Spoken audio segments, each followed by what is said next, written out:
श्रीराम राम रामेति रमे रामे मनोरमे सहस्रनाम तत्तुल्यं रामनाम वरानने। शुक्लांबरधरं विष्णुं शशिवर्णं चतुर्भुजं प्रसन्नवदनं ध्याये सर्वविघ्नोपशान्तये। अगजानन पद्मार्कं गजानन महार्निशं అనేకదంత భక్తానాం ఏకదంతముపాస్మహే. ఓం శ్రీ మాత్రే నమః. ఓం శ్రీ మహాగణపతే నమః. శ్రీ రక్ష తెలుగు ఛానల్ ప్రేక్షకులకు నా యొక్క నమస్సుమంజలి. ఈ యొక్క వీడియోలో జ్యోతిష్లకు ఉన్నటువంటి లక్షణాలు ఏ విధంగా ఉండాలనే విషయం సవివరంగా తెలుసుకుందాం. ఈ వీడియో ఎవరిని ఉద్దేశించింది కాదు. ఇందులో ఏమున్నా పొరపాటు గ్రహించినట్లయితే క్షమించి సలహా ఇస్తే సరిదిద్దుకుంటానని నేను మనవి చేస్తున్నాను. శిక్షా వ్యాకరణం చందు నిరుక్తం జ్యోతిష్యం తదా అల్పచ్చేది షడంగా నివేదస్య ఊర్మినిషిన. శిక్ష, వ్యాకరణం, ఛందస్సు, నిరుక్తం, జ్యోతిష్యం, కల్పం ఈ 6 అంగాలలో వీటిని షడంగాలు అంటారు. వీటిలో ముఖ్యమైనది కూడా జ్యోతిష శాస్త్రం అని చెప్పవచ్చును. ఇందులో 27 నక్షత్రాలు అంటే అశ్విని, భరిణి, కృత్తిక, రోహిణి, మృగశిర, ఆరుద్ర, పునర్వసు, పుష్యమి, ఆశ్లేష, మక, పుబ్బ, ఉత్తర, హస్త, చిత్త, స్వాతి, విశాఖ, అనురాధ, జ్యేష్ఠ, మూల, పూర్వషాఢ, ఉత్తరాషాఢ, శ్రవణం, ధనిష్ట, శతభిషం, పూర్వ భాద్రపద, ఉత్తర భాద్రపద, రేవతి. అదేవిధంగా 9 నవగ్రహాల పేర్లు: సూర్యుడు, చంద్రుడు, కుజుడు, బుధుడు, బృహస్పతి, శుక్రుడు, శని, రాహువు, కేతువు.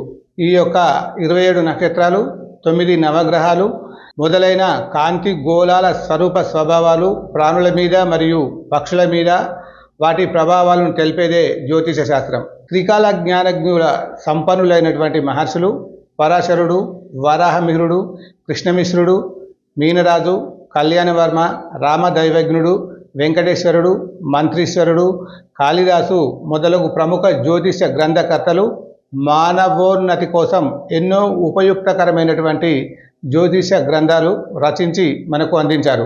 చీకటిలోని వస్తువులను ఏ విధంగా దీపం సహాయంతో మనం చూస్తామో అదేవిధంగా జ్యోతిష శాస్త్రం యొక్క సహాయంతో జీవితంలోని మంచి చెడులను గ్రహించి చెడు సూచనలను వివిధ రకాల శాంతి ప్రక్రియలతో తొలగించి జీవితాన్ని సుఖవంతం చేసుకోవడానికి జ్యోతిష శాస్త్రం ఉపయోగపడుతుంది.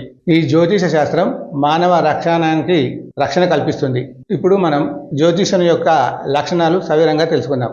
అందులో 1 సిద్ధాంత హోరా సంహిత త్రిస్కంద సిద్ధాంతాలు తెలిసి ఉండాలి. జ్యోతిషునికి గణిత శాస్త్ర ప్రావీణ్యత కలిగి ఉండాలి.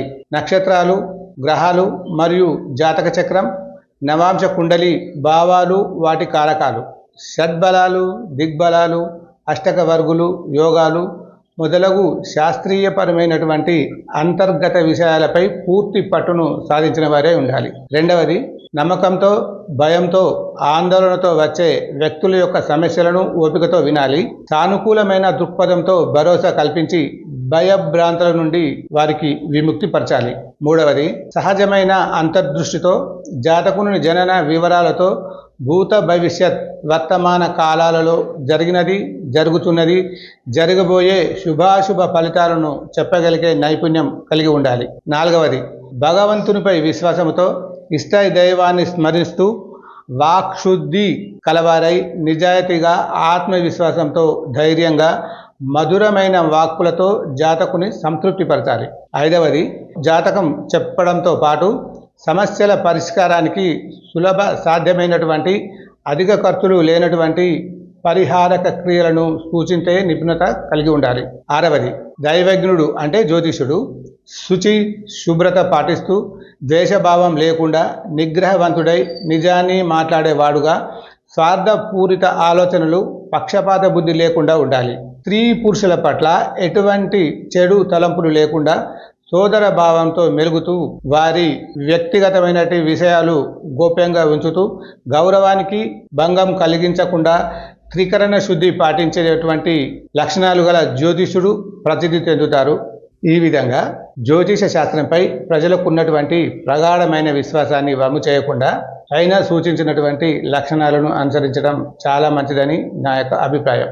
శ్రీ శుభం భూయాత్. ఓం సత్సత్.